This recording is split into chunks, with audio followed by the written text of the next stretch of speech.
नमस्कार विद्यार्थी मित्रांनो, स्वागत आहे तुम्हा सर्वांचं महा एक्झाम पॉईंट आपल्या एज्युकेशनल यूट्यूब चॅनलवरती। तर मित्रांनो, आपला आजचा व्हिडिओचा भाग थोडक्यात 25 आहे, ज्यामध्ये आपण शिक्षक पात्रता परीक्षा 2025 अर्थातच आपली टीईटी एक्झाम 2025 जी की येत्या 23 नोव्हेंबर रोजी मित्रांनो होणारी आहे, त्या आपण परीक्षा दृष्टिकोनातूनच रेग्युलरली आपण संपूर्ण काही तुमचे सब्जेक्टनी आहे जे की परीक्षेमध्ये विचारले जातील अशा स्वरूपाचे सर्व संभव प्रश्न आपण रेग्युलरली पाहत आहोत। जर मित्रांनो तुम्ही या मागील व्हिडिओचे पार्ट पाहिले नसाल तर तुम्हाला आपल्या चॅनलच्या डॅशबोर्डमध्ये तुम्ही संपूर्ण टीईटीचे आपले या मागील व्हिडिओचे पार्ट्स पाहू शकता, कारण का त्यामध्ये देखील आपण परीक्षेमध्ये तुम्हाला 100% विचारले जातील अशा स्वरूपाचे आपण त्यामध्ये प्रश्न कव्हर करून देत आहोत। यामध्ये आपण मागील वरील प्रश्नपत्रिका व त्यासोबतच जे एक्सपेक्टेड आहे असे दोन्ही पण स्वरूपाचे आपण प्रश्न त्यामध्ये मित्रांनो आपण सोडवत आहोत। तर मित्रांनो, याच प्रकारचे प्रश्न आज आपण जे आहे इंग्लिश या विषयावर आधारित पाहणार आहोत। बऱ्याच विद्यार्थ्यांना इंग्लिश हा सब्जेक्ट जो की अवघड जातो, तर तुम्ही मित्रांनो फक्त आपले व्हिडिओज रेग्युलरली पाहत चला आणि जे इन्स्ट्रक्शन्स आपल्याकडून मिळतील ते तुम्ही मित्रांनो त्यांना फॉलो करत चला। 100% सांगतो की तुमचा 90+ स्कोर हा कुठेही जाणारा नसेल, जे की तुम्हाला क्वालिफाय होण्यासाठी पुरेपूर हा असणारा असेल। फक्त रेग्युलरली तुम्ही व्हिडिओ पाहत चला आणि जे अपडेट आम्ही तुम्हाला देत असतो, ज्या प्रकारे तुम्हाला तयारी करायची आहे ते सांगत असतो, त्या प्रकारच्या तयारीला मित्रांनो तुम्ही फक्त फॉलो करा। आपला चार्ट तुम्हाला 100% सांगतो। जे काही PYQ आपले व्हिडिओ सिरीजचे जे लेक्चर आहे त्यामध्ये देखील तुम्हाला ज्या प्रकारे आपण माहिती दिली आहे त्या प्रकारेच फक्त तुम्हाला परिपूर्ण तयारी करायची आहे, जर तुम्हाला येणाऱ्या टीईटी एक्झाम मध्ये चांगला स्कोर घ्यायचा असेल तर। मित्रांनो, सुरू करू आपला आजचा इंग्लिश सेक्शनचा भाग आणि यामध्ये आपण जे काही टोटली 30 प्रश्न तुम्हाला इंग्लिश असणारे असतील, इंग्लिश ग्रामर आधारित, आणि आपण 30 पैकी 30 या व्हिडिओमध्ये पाहणार आहोत, ज्याचे गुण देखील 30च असणारे असतील। आणि मित्रांनो, तुम्हाला 30 पैकी 30 मिळवायचे असेल तुम्हाला अशा प्रकारच्या प्रश्नांचा सराव देखील तेवढाच महत्त्वपूर्ण असणारा आहे। तर यामधला पहा प्रश्न क्रमांक पहिला काय म्हणतो, जो की प्रश्न 1 आहे, which of the following pair is not correctly matched as one word substitutions. म्हणजेच काय तर खालीलपैकी कोणती जोडी जे की एक शब्द प्रतिस्थापन म्हणून योग्यरित्या जुळलेली नाही। जे की शब्दसमूहाबद्दल एक शब्द आपण त्याला साध्या भाषेमध्ये म्हणतो, जे की त्याच्या जोड्या या ठिकाणी आहेत आपल्याला, आणि ती जोडी कोणती या ठिकाणी अयोग्य आहे ते आपल्याला या ठिकाणी सांगायचं आहे। तर या ठिकाणी ऑप्शन्स पाहून घ्या, जे की ऑप्शन्समध्ये काय म्हटलेलं आहे, जे की जर अशा प्रकारचे प्रश्न सोडवते वेळेस तुम्हाला व्हॅक्युलॅबरी म्हणजेच की शब्दांचं ज्ञान असणं अतिशय इम्पॉर्टंट आहे, की याचा नेमका अर्थ काय होतो। तर यामधला जो पहिला शब्द आहे आपला जे की ओबिचोरी, तर ओबिचोरीचा जो मराठीमध्ये अर्थ होतो त्याला शोकलेख असं जे आहे ते म्हटलं जातं। तर शोकलेखला समोर काय म्हटलं आहे की an account in the newspaper of the funeral or on off डिकेट्स। म्हणजेच काय की एका मृत व्यक्तीच्या अंत्यसंस्काराची माहिती वर्तपत्रात देणे, तर जे की या संदर्भाचा ह्याचा जुळतो। त्यानंतर इमिग्रेंट्स, तर इमिग्रेंट्स म्हणजे काय, इमिग्रेंट्स कायला म्हणतात तर जे की स्थलांतरित असतात त्यांना इमिग्रेंट्स म्हणतात। तर त्यासमोर त्याचं काय म्हटलेलं आहे पहा, a person who leaves his country to settle abroad. म्हणजेच काय, जो व्यक्ती परदेशात स्थायिक होण्यासाठी आपला देश सोडतो हे देखील त्याला इमिग्रेंट्सच म्हटलं जातं। म्हणजे की एक शब्द या ठिकाणी शब्दसमूहाबद्दल एक शब्द या ठिकाणी घेतलेला आहे, तर हे देखील याला जुळणारच आहे थोडक्यामध्ये। त्यानंतर तिसरा आहे रिपिटेशन्स।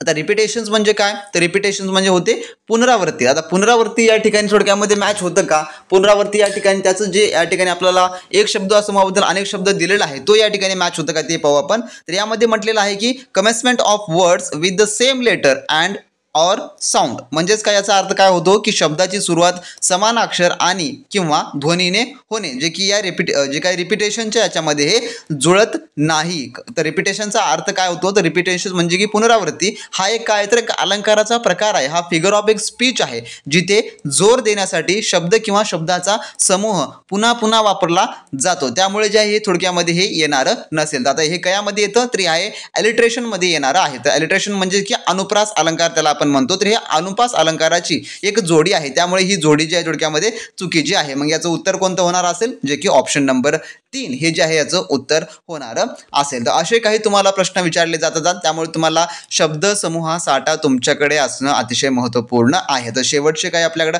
28 दिवस बाकी आहेत येत्या 23 नोव्हेंबर रोजच्या टार्गेटनुसार। तर त्या प्रकारे तुमची आपण संपूर्ण काही तयारी करून घेतच आहोत, पण तुम्हाला त्यामध्ये ॲडिशनल देखील काही आपण पॉईंट्स मी तुम्हाला सांगणार आहे, जे की पुढे तुमच्यासाठी महत्त्वपूर्ण असणारी आहेत। त्यानंतरचा प्रश्न 2 काय म्हणतो पहा, की choose the one that best fits the fill in the space. म्हणजेच काय, फिल इन द ब्लँकचा सा थोडक्यामध्ये प्रश्न आहे की या ठिकाणी येणारा योग्य तो आपल्याला स्पेस भरायचा आहे। तर काय आहे पहा या ठिकाणी, Spain is dash European country dash country is well known for its food and art. आता या ठिकाणी काय म्हटलेलं आहे, जे रिकामी जागा आहे त्या ठिकाणी या सगळे जे आर्टिकल्स या ठिकाणी आपल्याला दिलेले आहेत, द आणि अँड द. तर या ठिकाणी ते आर्टिकल्स आपल्याला या ठिकाणी भरावायचं आहे. तर या ठिकाणी पहिल्या रिकाम्या जागेमध्ये काय येईल, जे की स्पेन इज डॅश युरोपियन. तर या ठिकाणी काय म्हटलेलं आहे की पहिल्या रिकाम्या जागेमध्ये आपल्याला युरोपियनचा जो उच्चार आहे तो कसा होतो, युरोपियन असा होतो, जो की याचा जी सुरुवात आहे कशाने होते, जे की व्यंजन ध्वनीने सुरू होते. म्हणून या ठिकाणी अनिश्चित उपपद कोणतं वापरायला पाहिजे, ज्यावेळेस व्यंजन ध्वनीने सुरुवात होतो त्यावेळी जे आपण या ठिकाणी काय वापरतो, तर या ठिकाणी य हे जे आहे ते वापरतो. तर दुसऱ्या रिकाम्या जागेमध्ये काय आहे, तर कंट्री आहे. तर कंट्रीचा उल्लेख पहिल्यांदा झाला आहे आणि आता तो निश्चित झाला आहे, म्हणून निश्चित जे काय उपपद कोणतं आहे या ठिकाणी वापरतो आपण, त्यासाठी जे आर्टिकल कोणतं वापरतो, तर त्या ठिकाणी आपण वापरतो म्हणजेच की द. तर या ठिकाणी आणि द या ठिकाणी फुलफिल करत आहेत, म्हणून ऑप्शन नंबर काय उत्तर होईल याचं, जे की 2 हे उत्तर होणार असेल. तर वाक्य कसं बनेल, Spain is a European country,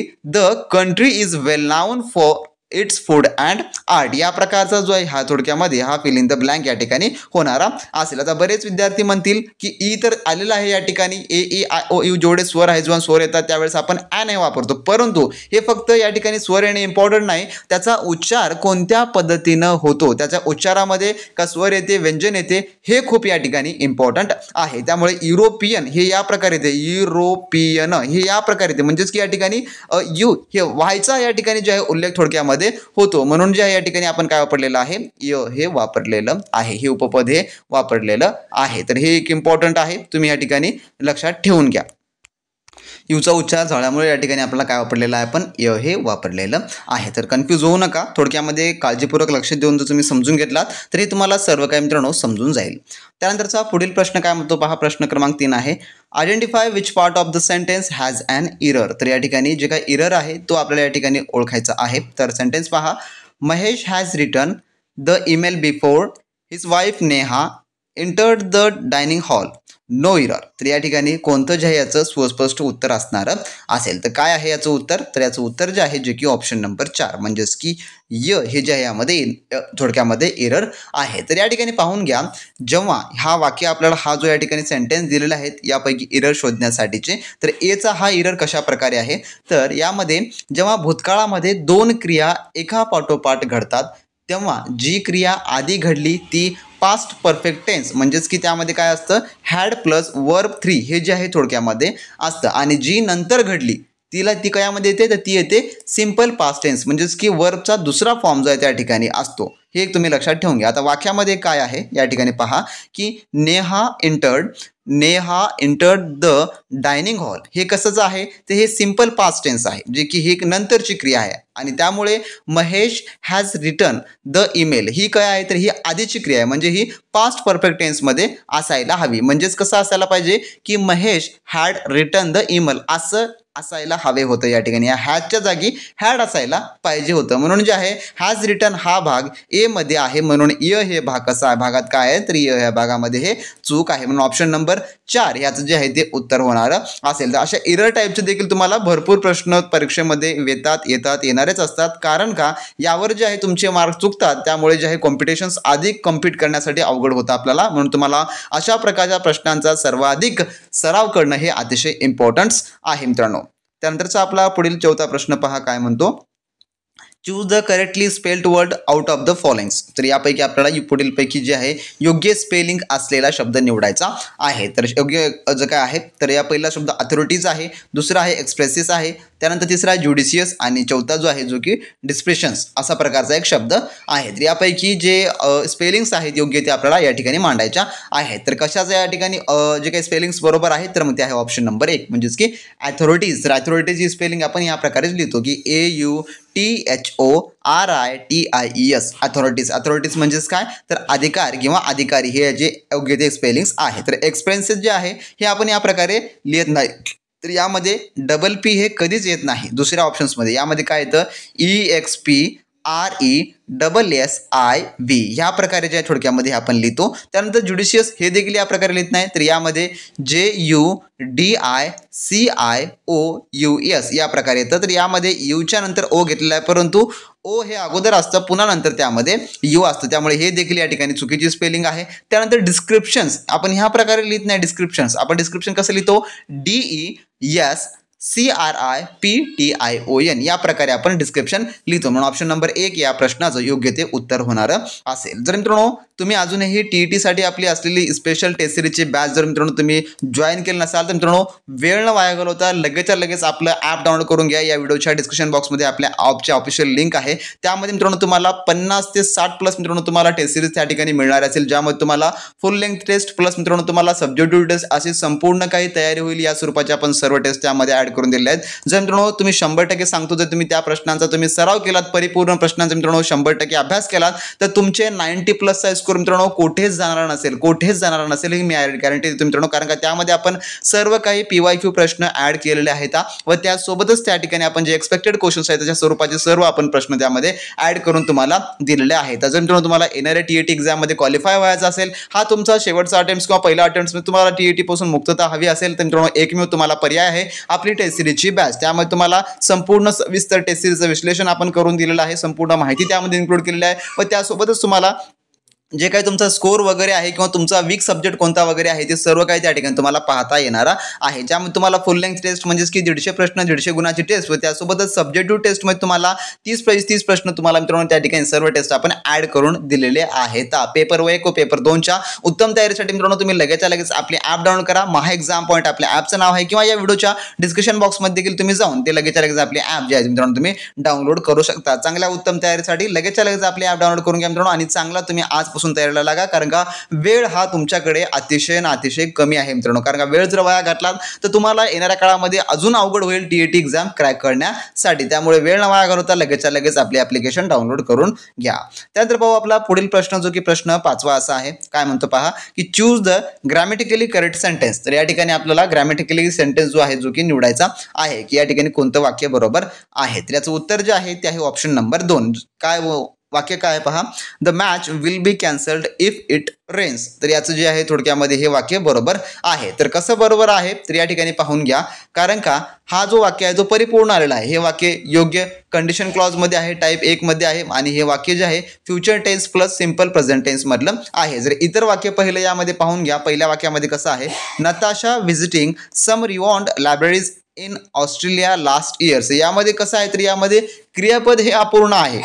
यामध्ये व्हिजिटेड किंवा वॉज व्हिजिटिंग असायला हवे होते, परंतु यामध्ये काय आलेलं आहे की डायरेक्टली व्हिजिटिंग आलेलं आहे. त्यामुळे या ठिकाणी हे वाक्य अपूर्ण आहे. त्यानंतर तिसरं वाक्य he is studying English for 5 years. तर या ठिकाणी पाहून घ्या की हा जो वाक्य आहे हा क्रिया भूतकाळात सुरू झाली असून ती अद्याप चालूच आहे हे दर्शवते. यासाठी या ठिकाणी कोणतं येणार असेल जे की प्रेझेंट परफेक्ट कंटिन्यूस टेन्स यायला याच पाहिजे. म्हणजेच काय की he has been studying English for 5 years हे वापरायला हवं होतं, परंतु या ठिकाणी हे डायरेक्टली वापरल्यामुळे हे देखील या ठिकाणी चुकीचं आहे. त्यानंतर चौथा पर्याय काय म्हणतो की each of the students were given a pencils. या ठिकाणी हा वाक्य आहे. तर यामध्ये काय असायला पाहिजे होतं की ईच हे जे आहे जे की सिंग्युलर सब्जेक्ट आहे म्हणून क्रियापद हे सिंग्युलर हवे. ईच या वाक्य कसायला पाहिजे होतं की each of the student was, वर ना फक्त वॉज यायला पाहिजे होतं. या ठिकाणी वॉज गिवन अ पेन्सिल असं हे वाक्य हवायला पाहिजे. त्यामुळे हे संपूर्ण चुकीचे आहेत आणि ऑप्शन नंबर 2 हे योग्य ते या ठिकाणी करेक्ट सेंटेन्स आहे ग्रॅमॅटिकली दृष्टिकोनातून.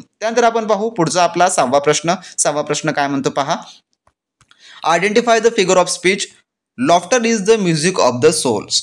तर या ठिकाणी आपल्याला काय ओळखायचं आहे की अलंकार ओळखायचा आहे. तर कसं वाक्य काय आहे की laughter is the music of the souls, म्हणजे की हसू हे आत्म्याचे संगीत आहे. हे वाक्य जे आहे जे की कोणत्या अलंकार प्रकाराचं आहे. तर याचं जे उत्तर होणार असेल ते काय आहे तर ते आहे ऑप्शन नंबर 1 जे की मेटाफोर यामधलं जे आहे ते होणारं असेल. त्याचा मेटाफोर म्हणजे जे की याला आपण मराठी म्हणतो रूपक अलंकार प्रकार असं म्हणतो ना त्या प्रकारचं आहे. तर या वाक्यामध्ये लॉफ्टर हे जे आलेलं आहे हे लॉफ्टर हे हसू आणि म्युझिक ऑफ द सोल हे आत्म्याचे संगीत यांच्यात थेट तुलना केलेली आहे. म्हणजेच एक वस्तू दुसरी वस्तू आहे असं सांगितलेलं आहे. जसे इज या शब्दाचा वापर करून ॲज किंवा लाईकने जे की थोडक्यामध्ये या ठिकाणी वापरतात. मेटाफरमध्ये 2 भिन्न गोष्टींमध्ये अप्रत्यक्ष किंवा थेट तुलना केली जाते. त्याला जे आहे थोडक्यामध्ये मेटाफर जे काही अलंकार असं त्याला म्हटलं जातं किंवा मेटाफर फिगर ऑफ स्पीच असं देखील त्याला ओळखलं जातं, जेव्हा 2 गोष्टींमध्ये इनडायरेक्टली जो आहे त्याची तुलना केलेली जाते. तर हे एक तुम्ही लक्षात ठेवून घ्या. या ठिकाणी हे इम्पॉर्टंट्स आहे अलंकार, कारण का तुम्हाला अलंकारावर देखील प्रश्न परीक्षेमध्ये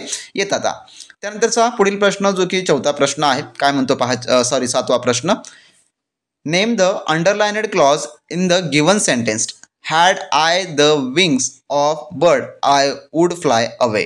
तर या ठिकाणी तर याचं जे उत्तर काय आहे, तर या ठिकाणचं जे उत्तर येणार असेल जे काय अंडरलाइनड या ठिकाणी केलेलं म्हटलेलं आहे. तर या ठिकाणी अंडरलाइनड केलेला भाग हा थोडक्यामध्ये या हॅड पासून असायला हवा, जे की या ठिकाणी अंडरलाइन झालं नाही, परंतु मी सांगतो had I the wings of birds. तर ह्या ठिकाणापासून शी जे आहे थोडक्यात अंडरलाइनड आहे, बर्ड पर्यंत हे संपूर्ण अंडरलाइनड आहे. तर यामधून आपला क्लॉज आपल्याला शोधायचा आहे, जे की अधोरेखित वाक्याचं उपवाक्य या ठिकाणी नाव सांगायचं आहे की कोणत्या याच्यामधलं असणार असेल. तर या ठिकाणी याचं उत्तर जे आहे ते आहे ऑप्शन नंबर 3 आहे. म्हणजेच काय, तर ॲडव्हर्ब क्लॉज ऑफ कंडिशन्स हे असणार असेल. हे अटकदर्शक क्रियाविशेषण उपवाक्य आहे. तर अधोरेखित भाग जो या ठिकाणी आपण केलेला आहे, had I the wings of birds, जर माझ्याकडे पक्ष्यांचे पंख असते तर, हा एक मुख्य उपवाक्य आहे. आय वूड फ्लाय अवे म्हणजे की मी दूर उडून गेलो असतो, जे की एक साठीची त्यासाठी काय आहे, तर ही एक अट आहे. तर या वाक्याची रचना जी आहे, जी की कंडिशनल सेंटेन्स टाईप 2 मध्ये आहे. म्हणजेच काय, तर अवास्तव किंवा काल्पनिक अट सारखी या ठिकाणी आहे, जी ॲडव्हर्ब क्लॉज ऑफ कंडिशन दर्शवते.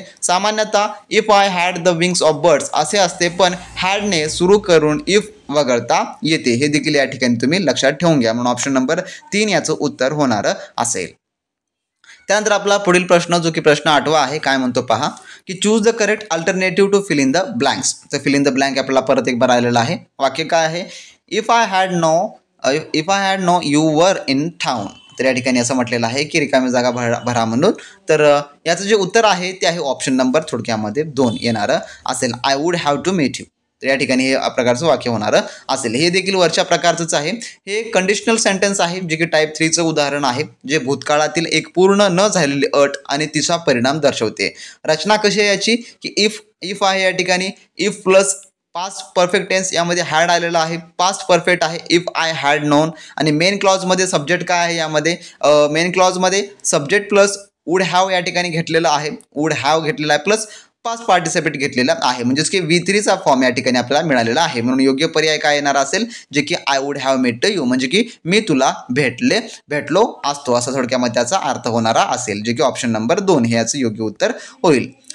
त्यानंतरचा पुढील प्रश्न साहेब, जो की प्रश्न क्रमांक 9वा, काय म्हणतो पहा, की choose the correct indirect speech of the given sentence. तर या ठिकाणी इनडायरेक्ट स्पीच आपल्याला सांगायचं आहे, जे की आपण अप्रत्यक्ष कथन त्याला देखील असं म्हणतो. तर काय आहे बा या ठिकाणी वाक्य, he said the man has been coming. तर या प्रकारचं हे वाक्य आहे. त्याला आपल्याला इनडायरेक्टमध्ये आपल्याला करायचं आहे. इनडायरेक्ट मधलं वाक्य या ठिकाणी सुस्पष्टपणे सांगायचं आहे. जेव्हा डायरेक्टमधून आपण इनडायरेक्ट करतो त्याचे देखील काही बेसिक्स नियम आहेत जे तुम्हाला माहिती असणं आवश्यक आहे. तर यामध्ये आपण जेव्हा डायरेक्टचे इनडायरेक्ट करतो त्यावेळी जे आहे डायरेक्ट स्पीचमधून जेव्हा आपण इनडायरेक्टमध्ये करतो त्यामध्ये आहे रिपोर्टिंग वर्ब, म्हणजेच की सेड हा भूतकाळामध्ये आहे, म्हणजे की सेड हा भूतकाळामध्ये असतो. तर यामध्ये पाहून घ्या, प्रत्येकाला जे आहे सेड हे लागलेलं आहे, म्हणजे हे प्रत्येकच आहे का नाही, यामध्ये देखील काही नियम असतात. जसं की इनडायरेक्टमध्ये बदल करताना जे काही या ठिकाणी वापरले गेलेलं आहे हॅज बीन कमिंग हे या ठिकाणी आलेलं आहे. हॅज बीन कमिंग जे की प्रेझेंट परफेक्ट कंटिन्युअसचं रूपांतर जे आहे यामध्ये होईल, मग जे की पास्ट परफेक्ट कंटिन्युअसमध्ये होणार असेल. आता पास्ट परफेक्ट कंटिन्युअसमध्ये करता वेळेस काय कोणत्या प्रकारे येणार असेल, हॅजच्या जागी काय येईल, मग हॅजच्या जागी थोडक्यामध्ये हॅड बीन कमिंग या प्रकारे होणार असेल, की ही सेड आता हॅड बीन कमिंग या प्रकारचं हे होणार असेल. तर सॅड नंतर जे काही दॅट हे जोडलेले असते, जे की काय ते हे ऐच्छिक प्रकारचं असतं. तर टोल्ड नंतर ऑब्जेक्ट कर्म लागतो, जर समजा ही टोल्ड मी दॅट ह्या प्रकारचं असेल तर, परंतु या ठिकाणी त्या प्रकारचं हे होत नाही. तर वाक्य कसं होईल मग, जे की he said that the man had been coming ह्या प्रकारचं हे या ठिकाणी होणार असेल. तर ह्याच्या जागी ते काय होणार असेल, जे की हॅड होणार असेल. आणि या प्रकारचं हे वाक्य बनणार असेल कशामध्ये, इनडायरेक्ट मध्ये हे या प्रकारचं होणार असेल. ऑप्शन नंबर 1 या प्रश्नाचं थोडक्यामध्ये उत्तर होणार असेल. तर डायरेक्टचं इनडायरेक्ट करणं अतिशय सोपं असतं, फक्त काही ग्रॅमॅटिकलचे नियम्स आहेत, कोणत्या काळामधलं वाक्य आहे आणि ते आपल्याला बदलत्या वेळेस कशामध्ये करायचं आहे हे खूप इम्पॉर्टंट आहे तुम्हाला समजून घेण्यासाठी. यामध्ये पाहून घ्या, यामध्ये हॅज बीन कमिंग हे काय मधलं आहे, प्रेझेंट परफेक्ट कंटिन्यूस मधलं होतं आणि आपण त्याला कन्वर्ट कायमध्ये केलं, की पास्ट परफेक्ट कंटिन्यूस मध्ये आपण त्याला कन्वर्ट करून घेतलं, म्हणजेच की हॅजचा या ठिकाणी हॅड जे आहे ते आपण बनवून घेतलेला आहे. म्हणून ऑप्शन नंबर 1 या ठिकाणी याचं उत्तर होणार असेल. त्यानंतर आपला पुढील प्रश्न पाहू आपण, 10वा प्रश्न, fill in the blanks with the appropriate passive from the verb from the alternatives या ठिकाणी म्हटलेलं आहे. तर या ठिकाणी पर्यायामधून क्रियापदाचं योग्य आपल्याला जे काही पॅसिव्ह फॉर्म आहे, ज्याला आपण मराठीत कर्मणी प्रयोग म्हणतो, ते निवडायचा आहे. तर या ठिकाणी पाहून घ्या, डॅशच्या मध्ये काय आहे, की I dash waiting by him. तर या ठिकाणी अशा प्रकारचं वाक्य आहे. तर काय या ठिकाणी येणार असेल, तर याचं जे उत्तर आहे ते आहे ऑप्शन नंबर 1 जे की वॉज कीप्ड. तर या प्रकारे जे याचं उत्तर होणार असेल तर कशामुळे होईल, तर दिलेलं वाक्य पॅसिव्ह वॉइस म्हणजे की कर्मणीमध्ये आहे, कारण वेटिंग ही प्रक्रिया हिम म्हणजेच की त्याने केली आहे आणि आय म्हणजेच की मी हे जे आहे कर्म या ठिकाणी काय आहे, तर हे एक ऑब्जेक्ट आहे. तर पॅसिव्ह वॉइसची रचना कशी आहे की टू बी क्रियापद मध्ये जे आहे जे की V3 म्हणजे की पास्ट पार्टिसिपेट हा जो आहे त्यामध्ये वापरला जातो. येथे आय सोबत भूतकाळातील टू बी क्रियापद वाज आणि कीप हिचे जे आहे जे थर्ड फॉर्म, आता कीपचं थर्ड फॉर्म काय आहे, केप्ट हे वापरलं जाते. त्यामुळे जे वाक्य कसं होणार असेल, जे की I was kept waiting by him, त्याने मला थांबून ठेवले होते, या प्रकारचं हे वाक्य बनणारं असेल. म्हणून ऑप्शन नंबर 1 या ठिकाणी याचं उत्तर होणार असेल. जर मित्रांनो तुम्ही आपली टेस्ट सिरीज आजपासून जरी रेग्युलरली तुम्ही सोडवत गेलात तर 100% सांगतो मित्रांनो तुम्हाला येत्या 23 नोव्हेंबरपर्यंत तुमची A to Z 90+ ते 100+ तुमची तयारी ही जाणारी असेल. 150 पैकी तुमचे मित्रांनो 90 ते 95 किंवा 100-50 गुण कुठंच जाणार नसतील. तुम्हाला कितीही अवघड असेल, जे बिगनर आहे त्या बिगनरसाठी देखील मी तुम्हाला सांगत आहे, आजपासून जरी तुम्ही रेग्युलरली आपली टेस्ट सिरीज वगैरे सॉल्व्ह करत गेलात ना तर 100% सांगतो तुमचा स्कोर हा 90+ जाणार म्हणजे जाणार. तुम्ही माझ्याकडून लिहून घ्या. आणि जे ऑलरेडी तयारीला आहे त्यांचा तर 120, 130, 150च्या आसपासचा कुठे स्कोर जाणारा नसेल मित्रांनो, कारण का आपण संपूर्णच घेत आहोत, बेसिक पासून ॲडव्हान्स पर्यंत A to Z कव्हर करून घेत आहोत. त्यामुळे तुम्हाला घाबरण्याची अजिबातच गरज नाही आहे.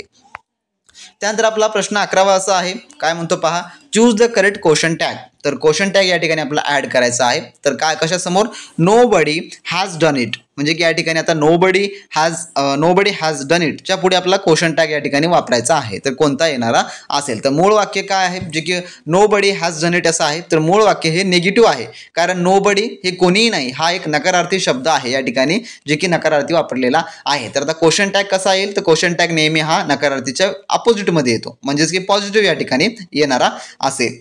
नोबडी कोणीही नाही साठी क्वेश्चन टॅग मध्ये सब्जेक्ट म्हणून जे काय येणार असेल, जे की दे हे वापरतात. वाक्यातील क्रियापद हे हॅज हे दे सोबत हॅव असे जे आहे ते थोडक्यामध्ये होणारे असेल किंवा होईल. म्हणून क्वेश्चन टॅग कसा होईल, जे की हॅव दे हे जे बनणार असेल, म्हणजेच काय ऑप्शन नंबर 1 हे याचं उत्तर होणार असेल. Nobody has done it have they या प्रकारचं हे वाक्य थोडक्यामध्ये बनणारं असेल. म्हणून ऑप्शन नंबर 1 याचं उत्तर होणार असेल.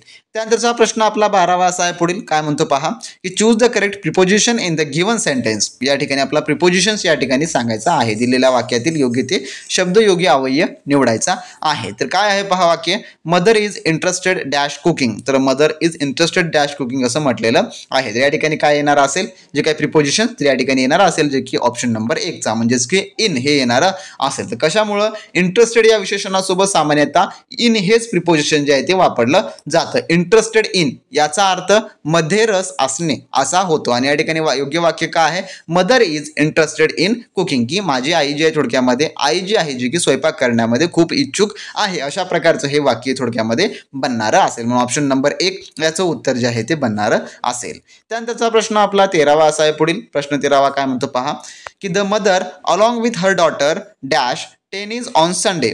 या ठिकाणी काय म्हटलं आहे, की choose the correct form of verb that is arrangement with the subject. या ठिकाणी आपला म्हटलेलं आहे की क्रियापदाचं योग्य रूप निवडा जे कर्त्याशी जुळणारं आहे. तर याचं जे उत्तर होणार असेल काय होणार असेल, जे की ऑप्शन नंबर 4चं म्हणजेच की प्लेस. कसं होणार असेल, जेव्हा दोन कर्ते अलॉंग विथ काय म्हटलंय, अलॉंग विथने जोडलेले असतात. या ठिकाणी आलेलं आहे पहा, की अलॉंग विथने जोडलेले असतात तेव्हा क्रियापद पहिल्या कर्त्यानुसार असते, जे काय सब्जेक्ट आहे त्यानुसार असते. तर पहिला कर्ता या ठिकाणी काय आहे, द मदर या ठिकाणी हा पहिला कर्ता आहे, जो की कसा आहे, एकवचनी आहे, म्हणजे की सिंग्युलर आहे. वाक्य सिंपल प्रेझेंट टेन्स म्हणजे की साधा वर्तमान काळामध्ये आहे. संडे हा उल्लेख सवयी किंवा नीतिमत्ता म्हणून दर्शवतो. या ठिकाणी संडेचा देखील उल्लेख केलेला आहे. म्हणून सिंपल प्रेझेंट टेन्स मध्ये सिंग्युलर सब्जेक्ट सोबत क्रियापदाला यस किंवा ईएस जे आहे ते जोडतात. म्हणून या ठिकाणी क्रियापद काय होणार असेल, जे की प्लेज हे होणार असेल. ऑप्शन नंबर 4 याचं त्यामुळे जे आहे ते उत्तर होणार असेल. हे तुम्ही लक्षात ठेवून घ्या. जेवढे काय मी तुम्हाला बेसिक नियम वगैरे सांगत आहे ते सर्व तुम्ही ध्यानात ठेवून घ्या, कारण का परीक्षेत तुम्हाला यावर आधारित प्रश्न सोडवायचे आहेत. त्यानंतरचा प्रश्न 14वा आपला पुढील असा आहे पहा, काय म्हणतो, की select the correct compound sentence for the given sentence. तर या ठिकाणी जे काय आपल्याला संयुक्त वाक्य या ठिकाणी निवडायचं आहे, दिलेल्या वाक्यासाठी संयुक्त वाक्य निवडायचं आहे. तर या ठिकाणी दोन आपल्याला विधाने आहेत. पहिलं एचं आहे, गॉड मेड द कंट्री, दुसरं आहे मॅन मेड द टाउन. या प्रकारचं हे दोन वाक्य आहेत. तर यापैकी याचं उत्तर कोणतं होणार असेल, जे की ऑप्शन नंबर 3 हे होणार असेल. God made the country and man made the town, ह्या प्रकारे हे वाक्य बनणार असेल. तर कसं काय बनणार असेल याचं स्पष्टीकरण सांगतो की कंपाऊंड सेंटेन्स हे 2 किंवा अधिक स्वतंत्र उपवाक्यांना कोऑर्डिनेटिंग कंजक्शन्स जे की जसे की अँड, बट, ऑर, सो इत्यादीने जोडून तयार होतात. तर यामध्ये काय आलेलं आहे, तर यामध्ये जे की अँड हे जे आहे ते आलेलं आहे. तर आता जे काही या ठिकाणचं पहिलं जे आहे गॉड मेड द कंट्री आणि मॅन मेड द टाउन ही 2 स्वतंत्र उपवाक्य आहेत, पण पर्याय जे आहे थोडक्यामध्ये हे 3 मध्ये आपल्याला मिळतं की अँडने जोडलेले आहे जे की एक कंपाऊंड सेंटेन्स आहे. म्हणून जे आहे ऑप्शन नंबर काय होईल, जे की 3 हे या ठिकाणी उत्तर होणार असेल. त्यानंतरचा पुढील प्रश्न आपला 15वा प्रश्न असा आहे. 15वा प्रश्न काय म्हणतो पहा की make the while the sun shines the underlined word is dash. तर या ठिकाणी अधोरेखित शब्द आपल्याला जो काय आहे त्याला जे आपल्या थोडक्यामध्ये ओळखायचं आहे. तर काय आहे या ठिकाणी व्हाईल हा जो शब्द आहे या ठिकाणचा जो की या ठिकाणी हा अंडरलाइन्ड आहे. तर या ठिकाणी अंडरलाइन्ड शब्द अधोरेखित शब्द ओळखायचा आहे की जे कशा संदर्भाचा आहे. तर याचं जे उत्तर आहे ते आहे ऑप्शन नंबर 4 जे की एक शब्द कंजक्शन्स प्रकारचा आहे, म्हणजेच की उभयान्वयी अवयवामधला आहे. तर वाईल हा शब्द 2 क्लॉजेस म्हणजेच की उपवाक्यांना जोडतो. मेक, हॅव आणि द सनशाइन्स हे जे आहे 2 वाक्य या ठिकाणी व्हाईलने जे आहे थोडक्यामध्ये जोडतात. जे शब्द किंवा जे क्लॉजेस आपण थोडक्यात घेऊ, जे शब्द क्लॉजेस जोडतात त्यांना कंजक्शन्स म्हणजे की उभयान्वयी अव्यय म्हणतात. येथे सबकॉर्डिनेटिंग कंजक्शन्स म्हणजेच काय तर मराठीमध्ये त्याला गोणत्वात्मक उभयान्वयी अव्यय म्हणून वापरले जातात, जे वेळेची अट जे की थोडक्यामध्ये सांगणारा आहे. म्हणून ऑप्शन नंबर 4 याचं उत्तर होणार असेल. त्यानंतर आपला पुढील 16वा प्रश्न असा आहे, चूज द ऑड मॅन. यापैकी गटातनं बसणारा शब्द आपल्याला सांगायचा आहे. तर ऑप्शन नंबर 4 याचं उत्तर होणार असेल, जे की पॉप्युलरिटी हे जे आहे थोडक्यामध्ये हे यापैकी गटातनं बसणार आहे. पोल्ट्री या ठिकाणी हे शब्द आहे थोडक्यात, तर पोल्ट्री हा शब्द आहे. तर बाकी जे आहेत शब्द जे काही इतर 3 शब्द आहेत हे जे आहेत जे की सिंग्युलर फॉर्म आणि एकवचनी रूपामध्ये वापरले जातात, परंतु जे पोल्ट्री आहे ते जे आहे कुक्कुटपालन किंवा पाळीव पक्षी ही एक कलेक्टिव्ह नाऊन आहे, समुदायवाचक नाम आहे जे अनेक पक्षाचा समूह सूचित करते. ते अनेक वचनी म्हणजेच की प्लुरल जे आहे ते मानले जाते. आता उदाहरणार्थ सांगायचं द पोल्ट्री आर फीड, तर ह्या प्रकारचं हे या ठिकाणी एक जे की अनेक वचनी होणार आहे आणि एक पक्षासंदर्भातच आहे. म्हणून ऑप्शन नंबर 4 हे याचं उत्तर होणार असेल. त्यानंतरचा पुढील 17वा प्रश्न काय म्हणतो पहा, tell me the truth make it into complex sentence. तर याला जे आहे आपल्याला कॉम्प्लेक्स सेंटेन्समध्ये कन्वर्ट करायचं आहे. टेल मी द ट्रूथ कशा प्रकारे होईल तर या ठिकाणी पाहून घ्या. तर याचं जे उत्तर आहे ते आहे option number 2 tell me what is true.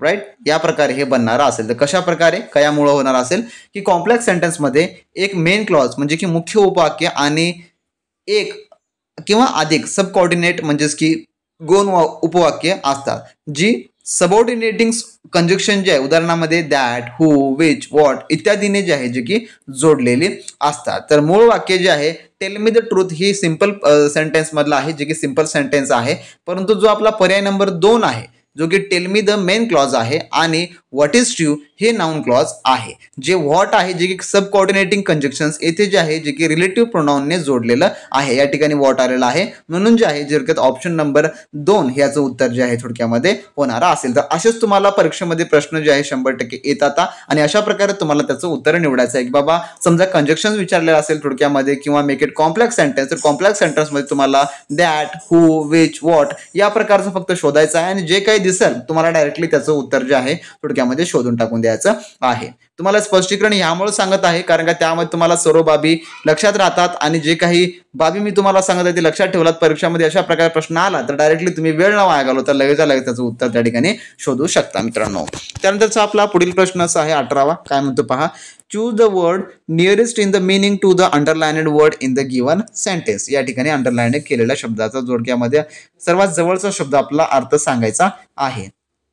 काय आहे वाक्य, the enormity of the population is irksome problem. तर या ठिकाणी असं वाक्य आहे. तर यामध्ये जो इनॉमिरेटी आहे याचा आपल्याला थोडक्यामध्ये जो आहे जवळचा अर्थ असलेला शब्द सांगायचा आहे. तर याचं उत्तर जे आहे थोडक्यात ऑप्शन नंबर 2 आहे, म्हणजे की वॉसनेस हे जे आहे थोडक्यात याचं जे आहे जवळचा शब्द अर्थ असणारा आहे. म्हणजेच काय, वॉसनेस म्हणजेच काय तर याचा अर्थ होतो विशालता असा होत आहे. वाक्यातील जे आहे इनॉमिरेटीचा अर्थ मोठेपणा किंवा विशालता असा आहे. तर वॅटनेस विशालता हा शब्द इनॉमिरेटी या शब्दाचा सर्वात जवळचा अर्थ दर्शवणारा शब्द आहे, म्हणून ऑप्शन नंबर 2 याचं जे आहे ते उत्तर होणार असेल.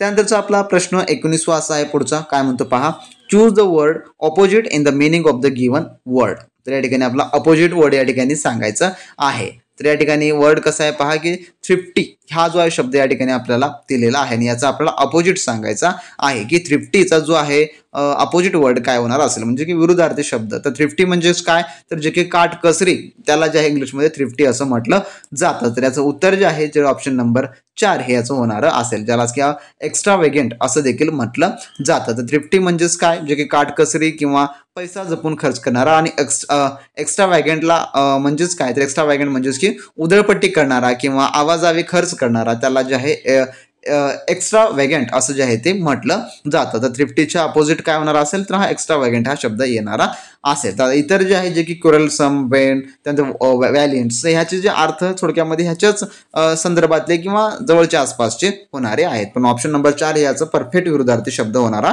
असेल. त्यानंतरचा आपला 20वा प्रश्न असा आहे, चूज द करेक्ट अल्टरनेटिव्ह. तर या ठिकाणी अल्टरनेटिव्ह या ठिकाणी आपल्याला यापैकी शोधायचा आहे. तर कशाचा, यापैकी जो आहे पर्याय आपल्याला दिलेला आहे तर यापैकी, तर अविधान म्हणतं की he suffers from a simple disease, तर डिझीज यापासून आहे. त्यानंतर बी आहे, his sons coiled his property after his disease. या ठिकाणी म्हटलेलं आहे. असे 2 वाक्य आहेत. तर योग्य पर्याय निवडायचा आहे. तर याचं उत्तर जे आहे ते आहे ऑप्शन नंबर थोडक्यामध्ये जे की 4. Both A and B are wrong. तर कशामुळे हे रॉंग आहे, तर जे रोग आहे म्हणजे की डिझीज ज्याची स्पेलिंग्स आपण या ठिकाणी पाहिलेली आहे जे की दुसऱ्या विधानामध्ये, आणि जो पहिला आहे डिकेज, तर याचा जो आहे अर्थ काय होतो, तर दुसऱ्याचा जो अर्थ होतो डिझीज म्हणजेच रोग होतो की आरोग्याची समस्या किंवा आजार त्याला, आणि जो डिकेज हा शब्द आहे थोडक्यात जो की मृत्यू पडला म्हणजेच की मृत्यू होणे असा होतं. तर वाक्य ए जे आहे, ही suffers from a simple disease, त्याला एका साध्या रोगाने त्रास होत आहे असे हवे. आणि जे बी वाक्य आहे ते बी वाक्य असं की आफ्टर हिज डिकेस, की त्याच्या मृत्यूनंतर असं असायला पाहिजे होतं. परंतु दोन्ही वाक्यामध्ये शब्दाची अदलाबदल झालेली आहे म्हणून दोन्ही वाक्य कसे आहेत तर चुकीचे या ठिकाणी दाखवण्यात आलेले आहेत. म्हणून ऑप्शन नंबर 4 याचं जे आहे ते उत्तर बरोबर होणार असेल. तर वाक्य काळजीपूर्वक वाचणं खूप अतिशय इम्पॉर्टंट आहे. आणि त्याहून इम्पॉर्टंट आहे की वाक्यामध्ये जो शब्द आलेला आहे की त्याचा अर्थ काय होतो हे देखील तुम्हाला समजणं तेवढंच इम्पॉर्टंट आहे. त्यामुळे तुम्ही आपली जे काही सब्जेक्टिव्ह टेस्ट आहे इंग्लिश ग्रामरची ते तुम्ही सोडवत चला. तुम्हाला अशा सर्व प्रकारच्या प्रश्नांचा त्या ठिकाणी अभ्यास जो आहे मित्रांनो होणारा असेल आणि अचूक पद्धतीने त्याची तुम्ही उत्तरे देखील परीक्षेमध्ये निवडू शकता. त्यानंतर 21वा प्रश्न असा आहे, काय म्हणतो पहा, if Suresh has not clear vision who will treat him. तर या ठिकाणी काय म्हटलंय की सुरेशची दृष्टी स्पष्ट नसेल तर त्याला कोण उपचार देईल, या प्रकारचं जे आहे ते याच्या ठिकाणी प्रश्न आहे. तर याचं उत्तर जे आहे ते आहे ऑप्शन नंबर थोडक्यामध्ये जे की 3. त्याला काय म्हटलं जातं की जे की ऑप्थमॉलिक डिसीज असतात ज्याला म्हटलं जातं जे की नेत्ररोग तज्ज्ञ असं देखील म्हणतात. तर नेत्ररोग तज्ज्ञ हे डोळे आणि दृष्टीच्या रोगावर उपचार करणारे डॉक्टर असतात. तर इतर शब्दाचा जर अर्थ पाहिला आपण जे काय अँडोलॉजिस्ट, अँथिसिस्ट, त्यानंतर पोडियाट्रिस्ट, या सर्वांचे अर्थ वेगवेगळे होतात. म्हणजे की हे स्पेशलिस्ट आहेत त्या रोगांसाठी, परंतु हे डोळ्याचे तज्ज्ञ असतात ज्यांना नेत्ररोग तज्ज्ञ असं जे आहे ते म्हटलं जातं. त्यानंतरचा आपला प्रश्न 22वा असा आहे पुढील, choose the correct meaning of the underlined idem in the sentence. तर या ठिकाणी काय म्हटलंय की दिलेल्या वाक्यातील अधोरेखित वाक्याचा जो काही योग्य अर्थ आहे तो निवडायचा आहे. वाक्यप्रचाराचा योग्य अर्थ निवडा. तर या ठिकाणी जो काही अंडरलाइन्ड आहे तो आपल्याला पाहावा लागेल. She always lies in full of the paradise, या प्रकारचं हे वाक्य आहे. तर याचं उत्तर आहे जे की ऑप्शन नंबर थोडक्यामध्ये 3. टू लाईव्ह इन अ इल्युजन्स म्हणजेच काय की भ्रमात राहणे. इल्युजन्स म्हणजे काय, भ्रमात राहणे. तर वाक्यप्रचार कसा आहे, to live in the fool of paradise म्हणजे की मूर्खाच्या नंदनवनात राहणे असा मराठी अर्थ होतो. परंतु याचा अर्थ वास्तविक समस्याची किंवा धोक्याची जाणीव नसताना मूर्ख आनंदी विस्थितीत राहणे हा जो आहे थोडक्यामध्ये होतो, किंवा खोट्या किंवा भ्रामक आशेवर आधारित आनंदात राहणे असा देखील होतो. म्हणून ऑप्शन नंबर याचं काय होणार असेल जे की 3 हे याचं उत्तर होणार असेल. टू लिव्ह अ इल्युजन्स म्हणजे की भ्रमात राहणे असा होतो. ऑप्शन नंबर 3 हे याचं योग्य उत्तर होणार असेल. त्यानंतर आपला 23वा प्रश्न असा आहे पुढचा, काय म्हणतो पहा की choose the alternative which is the best expresses the underlined phrase. या ठिकाणी काय म्हटलेलं आहे की जो अधोरेखित वाक्यप्रचार आहे तो सर्वोत्तम अर्थ व्यक्त करणारा पर्याय या ठिकाणी निवडायचा आहे. He will have to raise the wind for his new enterprises. तर या ठिकाणी राईज द वाइंड इथपर्यंत याला अंडरलाइन्ड या ठिकाणी केलेलं आहे. तर याचा सर्वोत्तम अर्थ व्यक्त करणारा या ठिकाणी पर्याय निवडायचा आहे. तर याचं उत्तर काय होईल जे की ऑप्शन नंबर 3 जे की फाइंड रिसोर्सेस असा होणारा असेल. कशामुळं वाक्यप्रचार कायामध्ये अंडरलाईन केलेला आहे, राईज द वाइंड म्हणजेच की पवन वाढवणे. याचा अर्थ एखाद्या उद्देशासाठी आवश्यक असणारा पैसा किंवा निधी जमा करणे किंवा शोधणे असा होतो. म्हणजेच काय, to obtain the necessary money or funds असा हा थोडक्यामध्ये होतो. फॉर हिज न्यू एंटरप्राइजेस त्याच्या नवीन उद्योगासाठी. याचा अर्थ आहे की त्याला पैसे किंवा साधनेची जमावी लागतात, म्हणून जे आहे काय करावं लागेल, त्याला साधन शोधावे लागते. म्हणून ऑप्शन नंबर 3 हे याचं उत्तर होणार असेल. फाइंड रिसोर्सेस हे या ठिकाणी त्या ठिकाणी येणार असेल. त्यानंतरचा 24वा प्रश्न पहा काय म्हणतो. Select the combination of numbers so that alphabets arranged accordingly will form the meaningful word. तर या ठिकाणी आपल्याला हे काही शब्द दिलेले आहेत.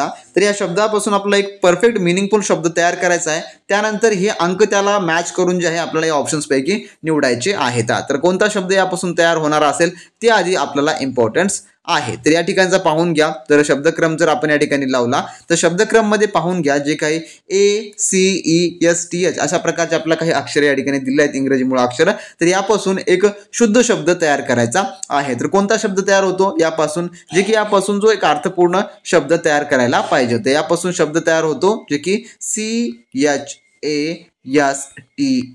हा जो शब्द आहे, जो की हा पासून एक शब्द तयार होतो. तर याचा अर्थ काय होतो, तर याचा अर्थ होतो जे की पवित्र किंवा शुद्ध. तर आपण हे जो आहे तयार केलेला आहे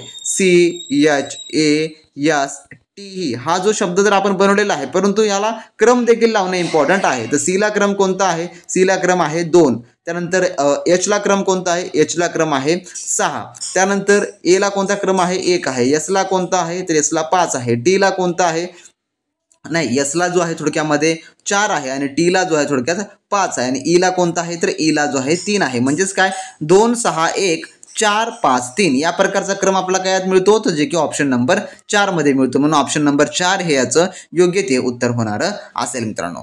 त्यानंतरचा पुढील 25वा प्रश्न पहा काय म्हणतो. पुढील you can get hurt the underlined modal indicates म्हटलेलं आहे या ठिकाणी. म्हणजेच काय की अधोरेखित जो मॉडेल आहे सहाय्यकारी क्रियापद काय दर्शवतं हे सांगायचं आहे. तर कॅनला या ठिकाणी अंडरलाइन्ड केलेलं आहे. तर या ठिकाणी याचं काय होणार असेल, जे की ऑप्शन नंबर 1 हे. म्हणजेच काय दर्शवतं ते आहे प्रॉबिलिटी म्हणजे दर्शवते. प्रॉबिलिटी म्हणजेच काय, तर संभाव्यता ही दर्शवते. तर मॉडेल ऑक्झिलरी वर्ब जे आहे कॅन हे अनेक अर्थ दर्शवते, जसं की क्षमता, परवानगी, शक्यता यासाठी हे जे आहे ते दर्शवलं जातं. परंतु या वाक्यामध्ये यू कॅन गेट हर्ट म्हणजे की तुम्ही जखमी होऊ शकता हे जे आहे पॉसिबिलिटी, जे की शक्यता किंवा प्रॉबिलिटी संभाव्यता दर्शवते. म्हणून जे आहे तुम्हाला दुखापत होण्याची शक्यता आहे हे जे आहे जे की दर्शवत आहे. पॉसिबिलिटी किंवा प्रॉबिलिटी हे दर्शवत आहे. म्हणून ऑप्शन नंबर 1 या ठिकाणी याचं उत्तर जे आहे ते होणार असेल. तर ॲबिलिटी हे जे की क्षमता दर्शवण्यासाठी कॅनचा वापर आय कॅन स्विम मी पोहू शकतो अशा वाक्यामध्ये थोडक्यामध्ये होतो. म्हणून ऑप्शन नंबर 1 हे याचं उत्तर होणार असेल. त्यानंतर 26 ते 30 पर्यंतचे प्रश्न आपले पॅराग्राफवर आधारित आहेत. आणि पॅराग्राफवरचे प्रश्न मित्रांनो सर्वच्या सर्व अतिशय सोपे असतात. कारण का तुम्हाला हे पॅराग्राफ वाचायचा असतो. त्यानंतर जेवढे काही खाली क्वेश्चन्स आहेत त्याची उत्तरे जी आहेत तुम्हाला फटाफट पॅसेज मधून सोडवायचे असतात. जसं की या ठिकाणी मी तुम्हाला सांगितलं, या ठिकाणी द पॅसेज इज अबाउट या प्रकारचा आहे. म्हणजेच की हा पॅसेज जो आहे तो कशाबद्दल आहे असं म्हटलेलं आहे. तर यासाठी आपल्याला हा परिपूर्ण पॅसेज वाचावं लागेल. त्यानंतर पॅसेज वाचल्यानंतर तुम्हाला याची उत्तरे जे आहे ते खाली द्यावं लागणारे असेल. तर डायरेक्टली मला याची उत्तरे माहिती आहेत म्हणून जे आहे मी याचं उत्तर सांगेल, जे की ऑप्शन नंबर 2 म्हणजे की डे केअर फॉर बेबीज हा बेबीजसाठीचा एक बाळाच्या केअरसाठीचा हा एक पॅसेज आहे. तर परिच्छेद एक अभ्यासावर आधारित आहे, ज्यात बाळांना इतर बाळासोबत जे आहे अधिक आरामदायी वाटते असं जे आहे ते सुचवलेलं आहे. म्हणजेच की हा पॅराग्राफ जो आहे थोडक्यात बाळांसंदर्भातचा आहे. म्हणून ऑप्शन नंबर 2 याचं उत्तर होणार असेल. जेव्हा तुम्ही पॅराग्राफ वाचाल तेव्हा जे आहे तुम्हाला संपूर्ण याचं उत्तर जे आहे ते सापडून जातील. त्यानंतर प्रश्न क्रमांक 27 असा आहे, जे की पिडियाट्रिशियन्स इज डॅश म्हणजेच काय, तर जे काही बालरोग तज्ज्ञ असतात त्यांना जे आहे पिडियाट्रिशियन असं म्हटलं जातं. तर पिडियाट्रिशियनला जे आहे बालरोग तज्ञ असं म्हणतात. तर बालरोग तज्ञ म्हणजे काय असं म्हटलेलं आहे. तर याचं उत्तर आहे जे की ऑप्शन नंबर अ, जे की अ चाइल्ड स्पेशलिस्ट म्हणजे की ते लहान लेकराचे स्पेशलिस्ट असतात. तर या परिच्छेदावरून तुम्हाला हे संपूर्ण काही शोधता येणार असेल. त्यानंतर 28वा प्रश्न काय म्हणतो, a baby is likely to feel more at ease with म्हणजे की बाळाला कोणासोबत अधिक आरामदायी वाटण्याची शक्यता आहे. तर याचं ऑप्शन काय आहे त्या ठिकाणी an adult stranger, teenager, an infant and housekeeper. तर यापैकी कोणापैकी, तर याचं उत्तर आहे ऑप्शन नंबर 3 म्हणजेच काय, तर इन्फॅन्ट म्हणजेच काय, एक इन्फॅन्ट म्हणजे एक शिशु. म्हणजेच काय सांगायचं झालं तुम्हाला, babies feel more comfortable around other babies than with the strong adult. तर या ठिकाणी काय म्हटलं की बाळांना मजबूत प्रौढाऐवजी इतर बाळकांसोबत अधिक आरामदायी या ठिकाणी वाटणारं असतं. परंतु या ठिकाणी इन्फंट हे असणं आहे त्यामध्ये की प्रौढ अनोळखी व्यक्तीची भीती वाटत असताना तो अनोळखी शिशूसाठी म्हणजेच की जे काही हसण्याची आणि त्याच्या जवळ जाण्याची शक्यता असते. म्हणून ऑप्शन नंबर 3 हे याचं उत्तर होणार असेल. त्यानंतर 29वा प्रश्न असा आहे, according to the passage to provide care for their babies working parents should या ठिकाणी म्हटलेलं आहे की जे पॅसेज आहे पॅसेजनुसार त्यांच्या बाळाची काळजी घेण्यासाठी नोकरी करणाऱ्या पालकांना काय केले पाहिजे. तर नोकरी करणाऱ्या पालकांना तर याचं उत्तर आहे ऑप्शन नंबर 1 जे की find a private home with other infants. म्हणजेच काय जे की एक खाजगी घर शोधायला पाहिजे ज्या ठिकाणी म्हणजे की दुसरे देखील शिशु त्या ठिकाणी किंवा बालके असतात. इतर शिशु असलेले खाजगी घराचा शोध घ्यावा लागतो ज्या ठिकाणी आपलं शिशु जे आहे म्हणजे की बाल लेकरू जे आहे त्या ठिकाणी छान असणार असेल. त्यानंतरचा प्रश्न 30वा आहे, डॉक्टर बेंजामिन स्पोक या ठिकाणी या संदर्भाचा प्रश्न आहे की डॉक्टर बेंजामिन स्पोक हे काय आहेत. तर याचं उत्तर आहे option number 3 write books on babies. तर हे बालकावर जे काही पुस्तके लिहितात म्हणून ऑप्शन नंबर 3 हे याचं उत्तर होणार असेल. तर तुम्ही हा पॅसेज जर वाचलात ना तर पॅसेज वाचल्यानंतर तुम्हाला हे संपूर्ण काही पॅसेजवरचे प्रश्न फटाफट तुम्ही देऊ शकता. जसं की 26 पासून ते 30 पर्यंतचे प्रश्न हे 4 प्रश्न तुम्हाला परिपूर्ण पॅसेजवरच कव्हर करायला सांगितलं जात असते मित्रांनो. तर अशा प्रकारचे आपले आज इंग्लिशचे टॉप 30 क्वेश्चन्स होते जे की आपण या भागामध्ये सोडवलेले आहेत. जर तुम्हाला या उर्वरित दिवसांमध्ये जास्तीत जास्त प्रश्नांचा सराव करायचा असेल तर तुम्ही लगेच आपली महा एक्झाम पॉइंटचे ॲप्लिकेशन डाउनलोड करून घ्या. डिस्क्रिप्शन बॉक्समध्ये आपल्या ॲपची लिंक दिलेली आहे मित्रांनो. तेथून तुम्ही जेवढा जास्त प्रश्नांचा सराव कराल तेवढाच तुमचा परीक्षेमध्ये चांगला स्कोर येईल आणि तुम्ही चांगल्या पद्धतीने क्वालिफाय त्या ठिकाणी करू शकाल. त्यामुळे मित्रांनो जर तुम्हाला यामध्ये काही डाऊट किंवा शंका वाटत असेल तर खाली कमेंट बॉक्समध्ये कमेंट करून सांगा. पुढील व्हिडिओ हवे असेल तर ते देखील तुम्हाला कमेंट बॉक्समध्ये कमेंट करून सांगा. आपण लवकरच त्यावर सविस्तर व्हिडिओ बनवण्याचा प्रयत्न करू मित्रांनो. नेक्स्ट व्हिडिओमध्ये नवीन माहिती नवीन अपडेट सोबत. तोपर्यंत मित्रांनो बी प्रॅक्टिस क्रॅक एक्झाम.